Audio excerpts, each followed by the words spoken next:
les hommes diront paix et sûreté. Alors, une ruine soudaine les surprendra, comme les douleurs de l'enfantement surprennent la femme enceinte, et ils n'échapperont point.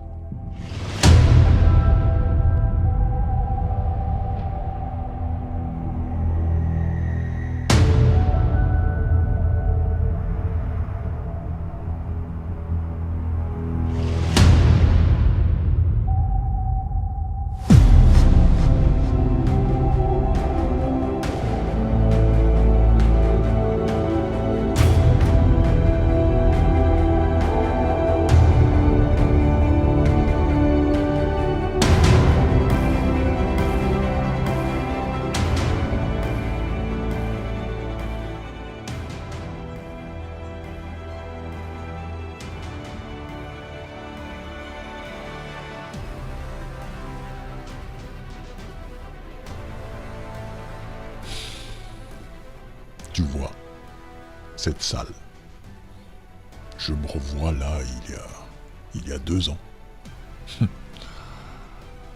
J'étais ministre de l'écologie.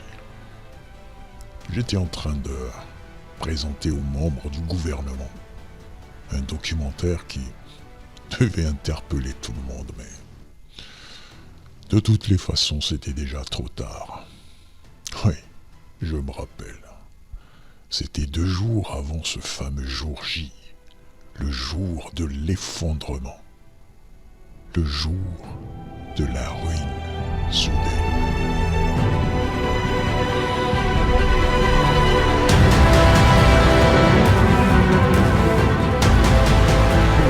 Avec des gros problèmes, moi je crois que les grandes villes en Europe, Paris notamment, Londres, etc., ça va être des boucheries. Évidemment qu'on peut vous répondre sur une chose simple, c'est qu'on est tous conscients que les risques que vous avez évoqués, ils sont réels. Ils sont réels chez nous, ici en France, pas simplement dans des pays lointains.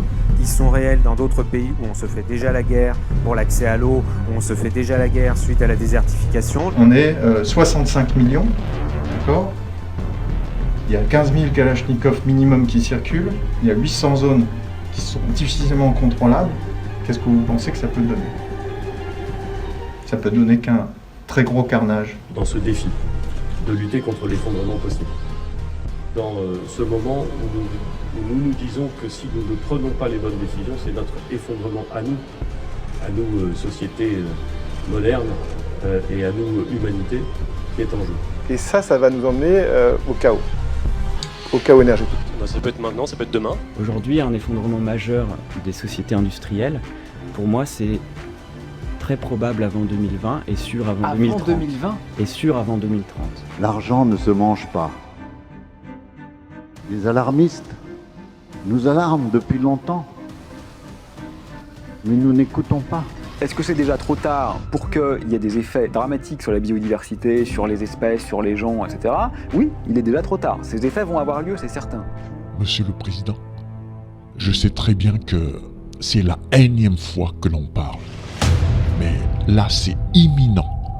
Tous les voyants sont rouges. Les plus grands mouvements sociaux de l'histoire se sont mis en place et on n'arrive plus à calmer les esprits. Tout est bloqué. À ce rythme, toutes les stations-service vont être à sec dans quelques jours. Et ce qui n'arrange rien du tout, c'est qu'on signale des anomalies dans nos centrales nucléaires. On se dirige vers une catastrophe, Monsieur le Président. Assez ! Permettez-moi, Monsieur le Président. C'en est trop. On connaît trop bien ce discours de Monsieur le ministre de l'écologie. L'effondrement.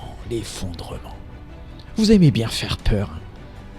Depuis des années, vous nous parlez de ça, mais rien n'arrive. Monsieur le Président, nous avons réussi à juguler l'épidémie de Covid. Là, personne n'est plus masqué, là. L'économie est en train de repartir. Les mouvements sociaux, ils ont toujours existé.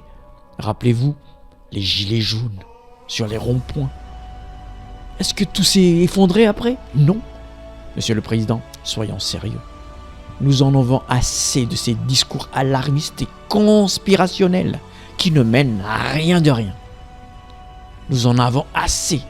Monsieur le ministre, l'économie va nous présenter le rapport des prévisions de cette année. Ce ne sera pas facile, certes, mais on va repartir. Monsieur le Président, notre ministre des Armées vous confirmera que actuellement, nous pouvons assurer paix et sécurité.